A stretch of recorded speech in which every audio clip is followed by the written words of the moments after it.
ಇನ್ನು ಸಚಿವ ಸ್ಥಾನ ಮಿಸ್ ಆಗಿದೆ. ಈ ಒಂದು ಸಂದರ್ಭದಲ್ಲಿ ಕಾಂಗ್ರೆಸ್ನಲ್ಲಿ ಹಲವು ಶಾಸಕರು ರೆಬಲ್ ಆಗಿದ್ದಾರೆ. ಬಂಡಾಯದ ಬೇಗುದಿ ಕೂಡ ಜಾಸ್ತಿ ಆಗ್ತಾ ಇದೆ. ಈ ಸಂದರ್ಭದಲ್ಲಿ ಒಂದ್ ಕಡೆನಲ್ಲಿ ಹೈಕಮಾಂಡ್ ಅವರನ್ನ ಭೇಟಿ ಆಗೋದಕ್ಕೂ ಕೂಡ ಶಾಸಕರು ಹೋಗ್ತಿದ್ದಾರೆ. ಅಸಮಾಧಾನಿತ ಶಾಸಕರು. ಸಚಿವ ಸ್ಥಾನ ಮಿಸ್ ಆಗಿದೆ. ಕೈ ಶಾಸಕರು ರೆಬಲ್ ಆಗಿದ್ದಾರೆ.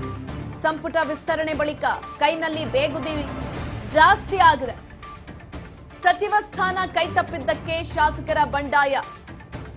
20ಕ್ಕೂ ಹೆಚ್ಚು ಅತೃಪ್ತ ಶಾಸಕರು ಪ್ರತ್ಯೇಕವಾದಂತಹ ಸಭೆಯನ್ನು ಕೂಡ ಮಾಡಿದ್ದಾರೆ.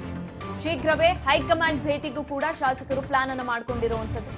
ಬೇಡಿಕೆ ಒಪ್ಕೊಳ್ಳದಲ್ಲೇ ಇದ್ರೆ ಸಾಮೂಹಿಕ ರಾಜೀನಾಮೆಯನ್ನ ಕೊಡ್ತೀವಿ ಅಂತ ಹೇಳ್ತಿದ್ದಾರೆ. ಸಾಮೂಹಿಕ ರಾಜೀನಾಮೆಯನ್ನ ಕೊಡ್ತೀವಿ ಅಂತ ಹೇಳ್ತಾ ಇರುವಂತದ್ದು. ಹಲವು ಶಾಸಕರಿಗೆ ಈ ಒಂದು ಸಂದರ್ಭದಲ್ಲಿ ಸಚಿವ ಸ್ಥಾನ ಅನ್ನೋದು ಸಿಕ್ಕಿಲ್ಲ. ಅದರಲ್ಲೂ ಕೂಡ ಸಿದ್ದರಾಮಯ್ಯನವರ ಸಂಪುಟದಲ್ಲಿದ್ದಂತಹ ಹಲವರಿಗೆ ಎಲ್ಲೋ ಒಂದ್ ಕಡೆ ಮಿಸ್ ಆಗಿದೆ. ಸೊ ಹಾಗಾಗಿ ಇದೀಗ 20ಕ್ಕೂ ಹೆಚ್ಚು ಅತೃಪ್ತ ಶಾಸಕರು ಪ್ರತ್ಯೇಕವಾದಂತಹ ಒಂದು ಸಭೆಯನ್ನ ಕೂಡ ಮಾಡಿದ್ದಾರೆ. ಶೀಘ್ರವೇ ಹೈಕಮಾಂಡ್ ಅವರನ್ನ ಭೇಟಿ ಆಗೋದಕ್ಕೆ ಶಾಸಕರು ಪ್ಲಾನ್ ಅನ್ನ ಮಾಡ್ಕೊಂಡಿರುವಂತದ್ದು. ಹೈಕಮಾಂಡ್ ಅವರನ್ನ ಭೇಟಿಯಾಗಿ ಸಾಮೂಹಿಕ ರಾಜೀನಾಮೆಯನ್ನ ಕೊಡ್ತೀವಿ ಅಂತ ಹೇಳಿದ್ರು. ನೋಡಿ, NS ಹಾರಿಸ್ ಅವರು ಅವರ ಒಂದು ಅಭಿಮಾನಿಗಳು, ಬೆಂಬಲಿಗರು, ಕಾರ್ಯಕರ್ತರು ಯಾರೆಲ್ಲ ಇದ್ರು ಪ್ರತಿಭಟನೆಯನ್ನ ಮಾಡ್ತಿದ್ದಾರೆ. ಮತ್ತೊಂದು ಕಡೆಯಲ್ಲಿ MC ಸುಧಾಕರ್ ಅವರ ಹೆಸರು ಕೂಡ ಇತ್ತು. ಆದ್ರೆ ಅವರ ಹೆಸರು ಕೂಡ ಮಿಸ್ ಆಗಿದೆ.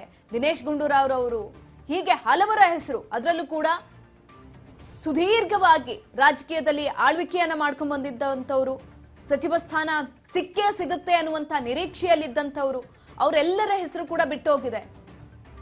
TB ಜಯಚಂದ್ರ ಅವ್ರ ಹೆಸರು ಕೂಡ ಇಲ್ಲ. ಬೇಳೂರು ಗೋಪಾಲಕೃಷ್ಣ ಅವ್ರ ಹೆಸರಿಲ್ಲ.